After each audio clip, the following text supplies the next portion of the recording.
رب اشرح لي صدري ويسر لي امري واحلل عقدة من لساني يفقهوا قولي. اللهم ربنا الهمنا رشدنا واعذنا من شرور انفسنا. اللهم ارحمنا بالقرآن العظيم. اللهم اجعله لنا اماما ونورا وهدى ورحمة. اللهم ذكرنا منه ما نسينا وعلمنا منه ما جهلنا وارزقنا تلاوته آناء الليل وآناء النهار واجعله لنا حجة يا رب العالمين آمين. فرشد ترها يضمني وهو غطاء. اب میں ایک موضوع لے رہا ہوں، یہ جو قربانی کا مسئلہ ہے، اس کے بارے میں ایک زمانے میں تو بہت منکرین حدیث کی طرف سے اس کے خلاف بڑی جو ہے ایک مہم چلی تھی کہ ختم کیا جائے اس کو.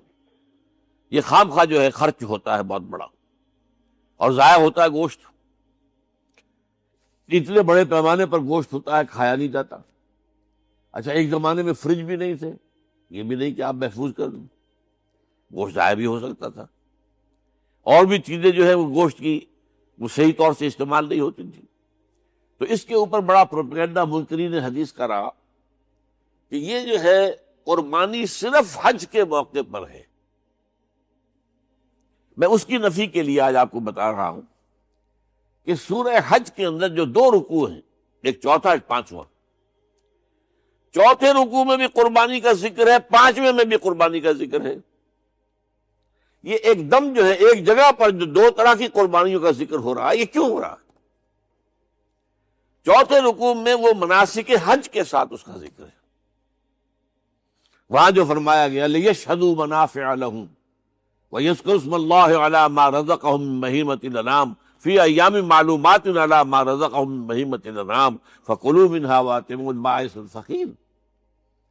وہاں پہ قربانیاں دو، پھر اللہ کا نام لو، ان جانوروں پر جو اللہ نے تمہیں عطا کیے ہیں ان جو معین دنوں کے اندر دو، فی ایام معلومات، اور پھر اس میں سے خود بھی کھاؤ. اور جو ہے جو جیسے صدقہ کا گوشت ہوتا ہے وہ نہیں ہے، وہ قربانی کا گوشت ہے، اس میں سے آپ خود بھی کھائیں اور غرباء کو کھلائیں، غریبوں کو دیں، مساکین کو دیں. تو یہ پورا حکم آ چکا چوتھے رکوع کے اندر. پانچواں رکوع پورا کا پورا جو ہے وہ عید الاضحیٰ پر ہے میرے نزدیک. یہی حکمت صوم کے بارے میں ہے کہ وہاں جب ایک حکم تکرار کر کے آیا کہ پہلے فرما دیا گیا فمن کان منکم مریضا او علی سفر فعدۃ من ایام اخر، اگر بیمار ہو کوئی اور یہ یا کہ سفر پر ہو تو وہ تعداد دوسرے دنوں میں پوری کرے. پھر کیا وجہ دوبارہ آ رہا ہے؟ شہر رمضان الذی انزل فیہ القرآن ھدی للناس وبینات من الھدی والفرقان فمن شہد منکم الشہر فلیصوم ومن کان مریضا او علی سفر فعدۃ من ایام اخر. کیوں؟ یہ تو ادبی اعتبار سے یہ کلام کا عیب شمار ہوتا ہے، تکرار بلا کسی سبب کے. نہیں، سبب کے بغیر نہیں ہے. وہاں کیا تھا؟ وہاں ان دو رعایتوں کے ساتھ تیسری بھی شامل تھی کہ اگر صحیح ہو اور مقیم ہو پھر بھی روزہ نہ رکھو تو ایک مسکین کو کھانا کھلا دو. یہ رعایت ختم ہوئی ہے رمضان کے روزے کے ساتھ. اب رکھنا پڑے گا روزہ، اور اگر بیمار ہو یا سفر پر ہو تو ٹھیک ہے، دوسرے دنوں میں پورا کرو، پورا کرنا لازم ہے اس کا. تو یہ چیز جو ہے یہ در حقیقت کسی وجہ سے ہوتی ہے. بالکل یہی بات ہے سورہ حج کے چوتھے رکوع کے اندر وہ جو قربانی ہے حج کے ساتھ اس کا ذکر آ چکا. اب سنیے یہ جو آ رہا ہے، فرمایا وَلِكُلِّ أُمَّةٍ جَعَلْنَا مَنْسَكًا، ہر امت پر ہم نے ایک جو ہے قربانی کا معاملہ نازل وہ جو ہے فرض کیا ہے. میں نے چونکہ آج شروع میں کہا تھا کہ صوم اور حج میں کچھ مشابہتیں ہیں.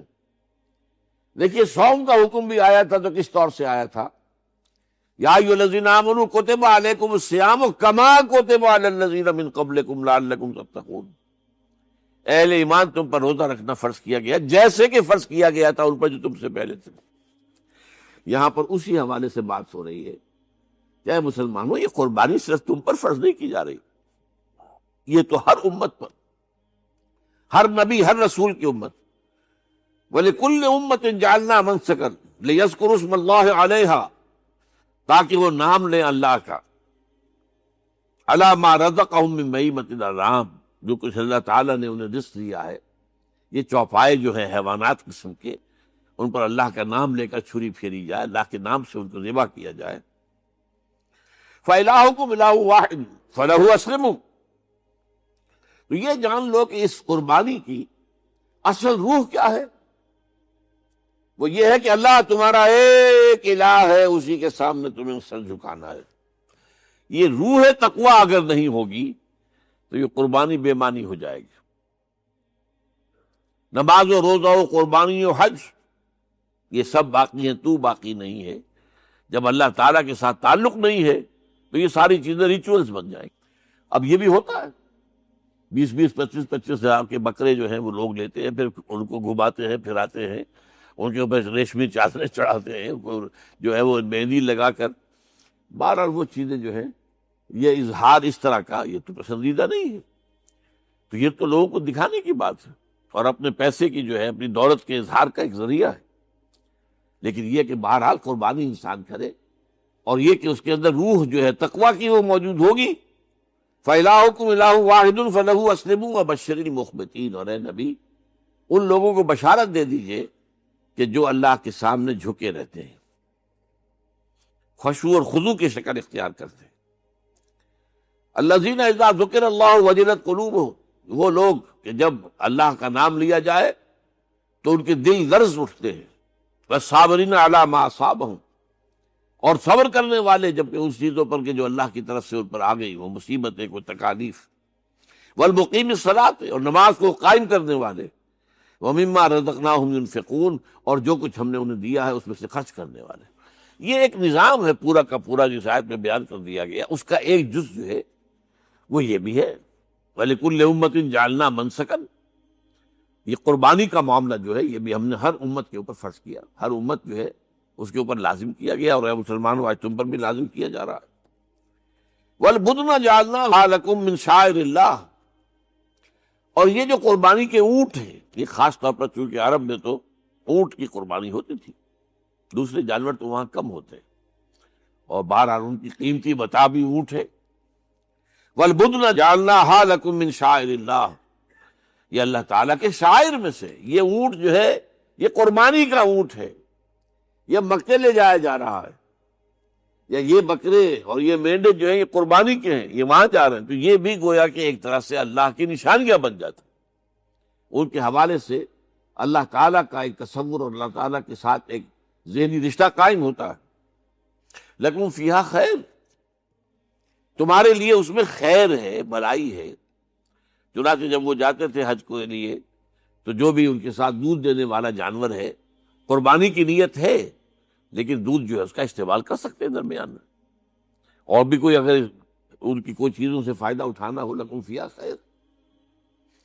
فاذکروا اسم اللہ علیہا، تو اب ان کا اللہ کا نام لو اس کے اوپر، صواف، صفیں باندھ کر وہ اونٹ کھڑے ہوتے ہیں اور ان کو نحر کیا جاتا ہے۔ آپ کو معلوم ہے ذبح نہیں ہوتا اونٹ، اتنا بڑا جانور ہے، گردن کتنی موٹی ہے، اس کا ذبح کرنا بڑا مشکل ہے۔ نہر کہتے ہیں اس کو۔